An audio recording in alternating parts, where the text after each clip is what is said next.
Welcome to the Genealogy Gems podcast, providing quick and innovative ways to make the absolute most out of your research time and creative ideas for sharing and displaying your family history. I'm your host, Louise Cooke.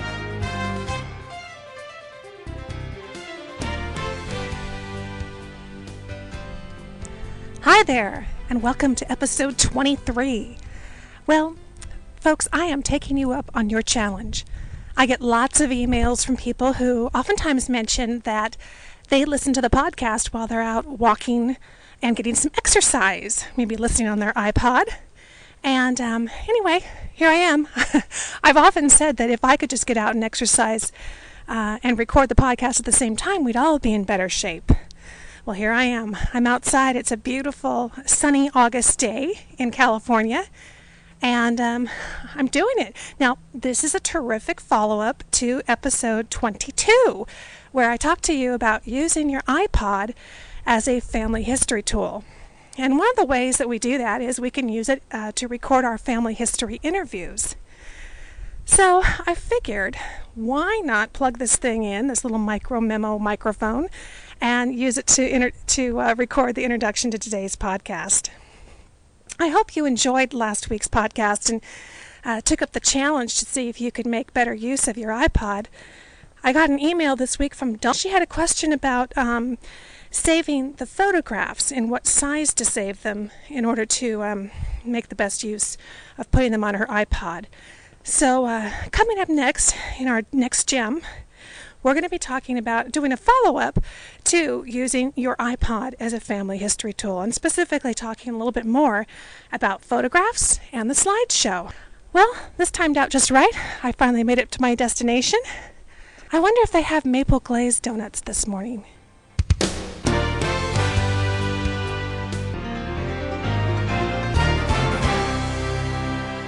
I got an email this week from Donna, and she writes, after listening to your podcast on the iPod, I was wondering what is the best format and resolution to save my pictures for viewing on the iPod?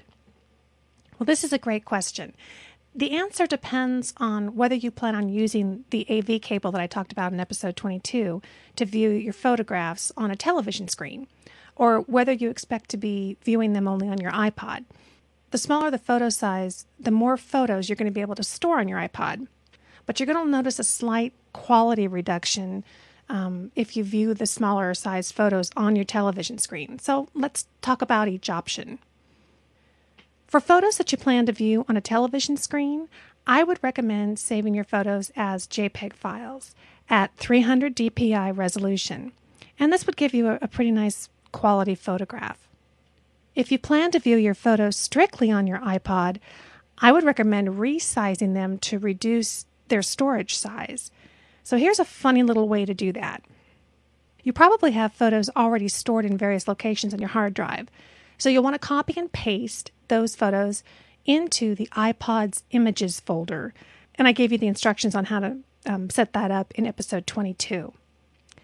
Now in Windows XP, click on the My Computer icon on your desktop and navigate your way to that iPod images folder.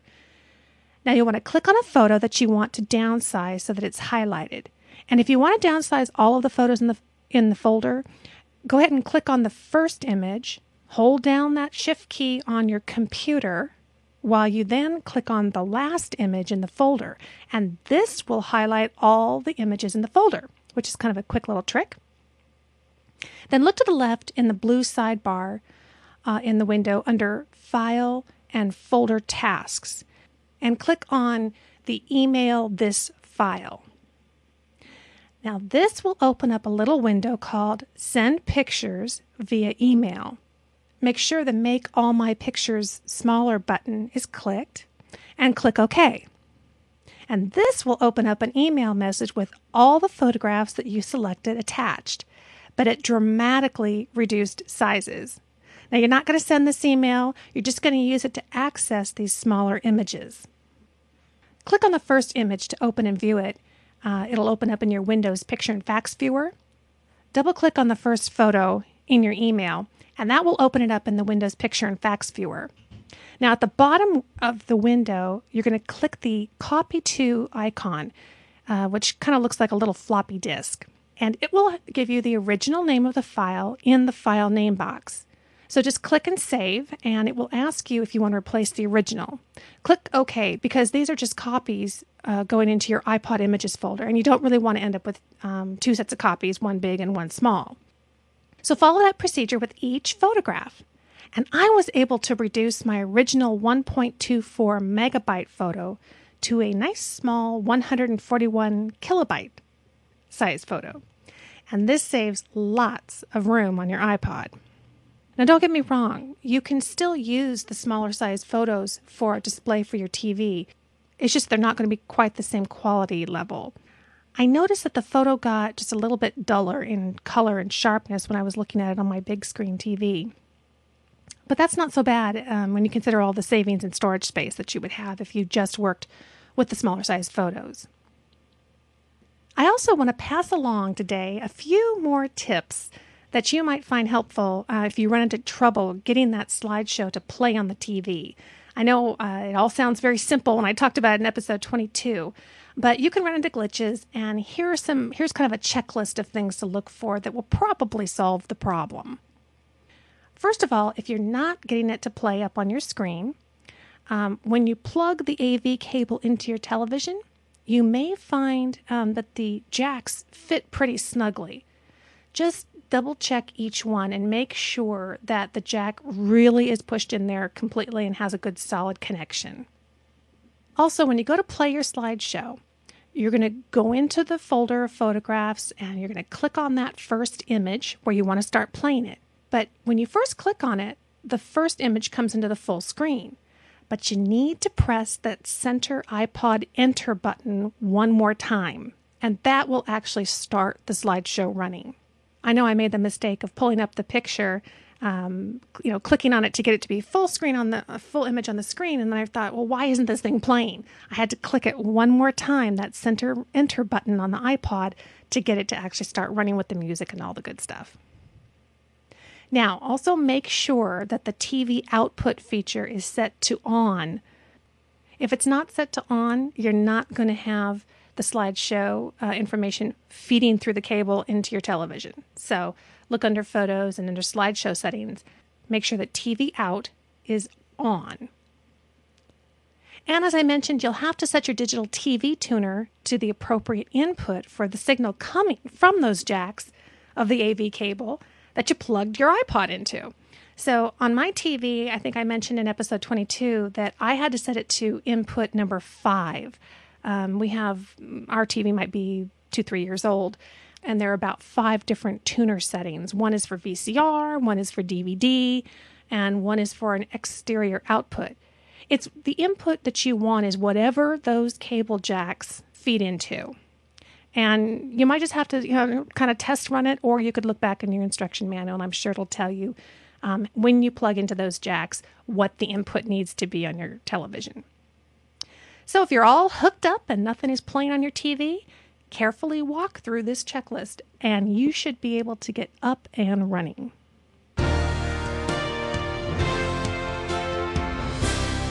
My next gem for you is actually something from the Mailbox, and it's a follow-up on the Freedom of Information Act. I got an email this week from Richard Yehle, and Richard, I hope I'm pronouncing your last name correctly. He lives here in California.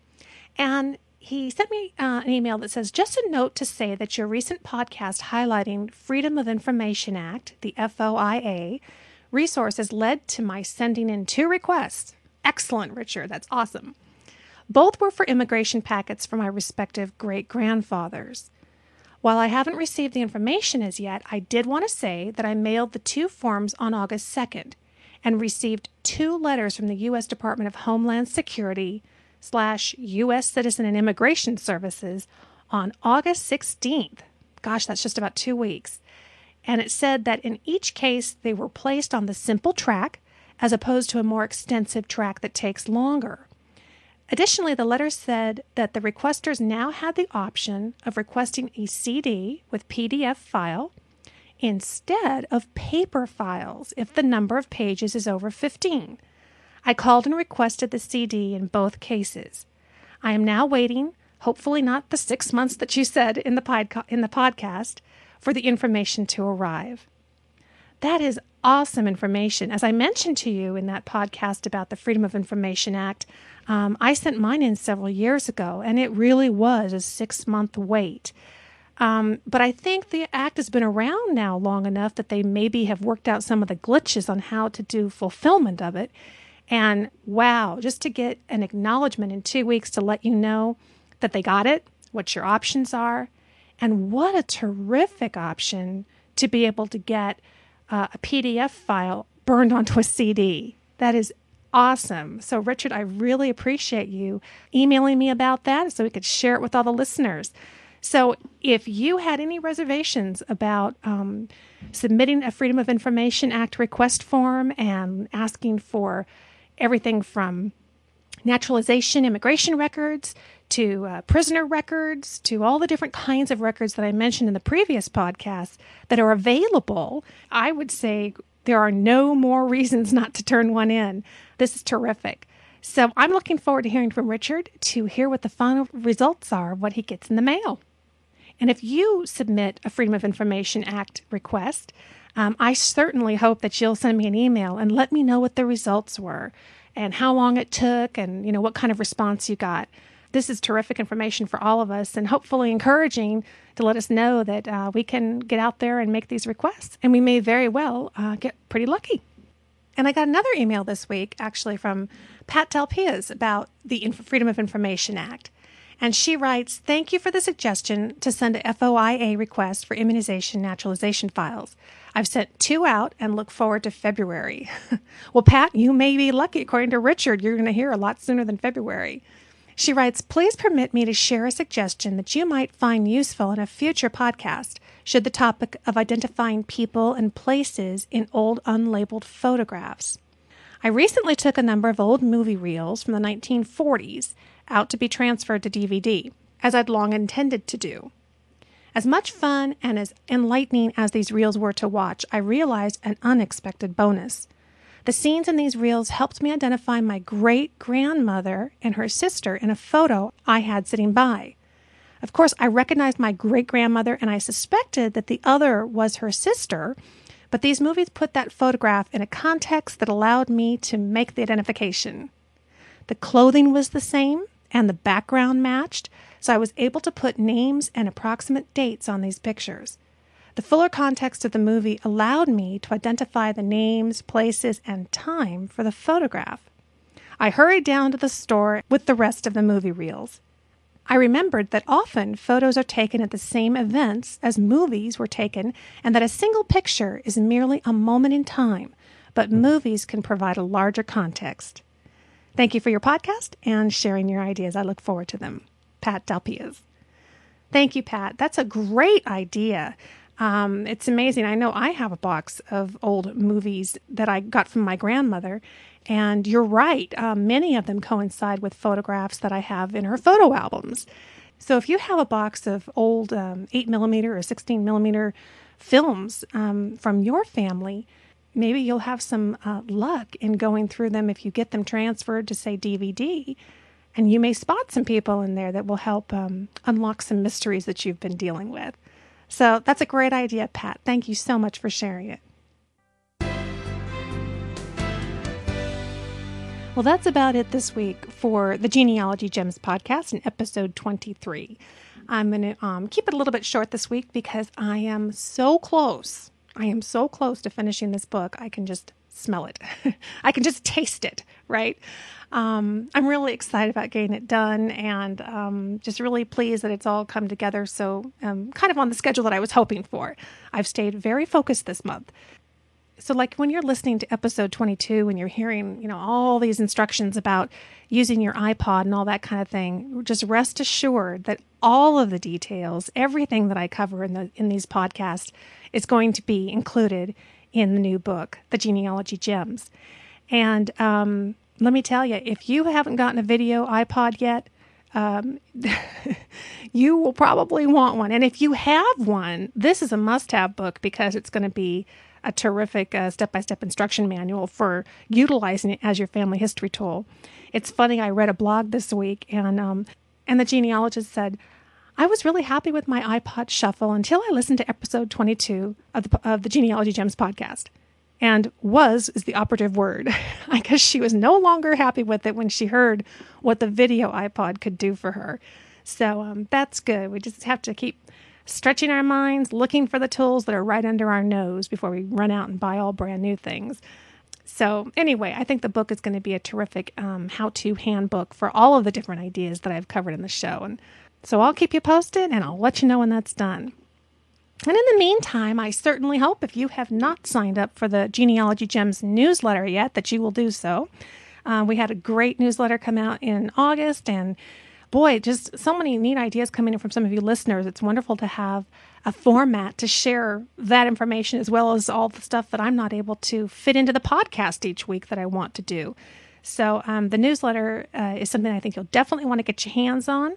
All you have to do is go to my website at genealogygems.tv, click on the newsletter button, and you'll have everything you need right there to get signed up for it.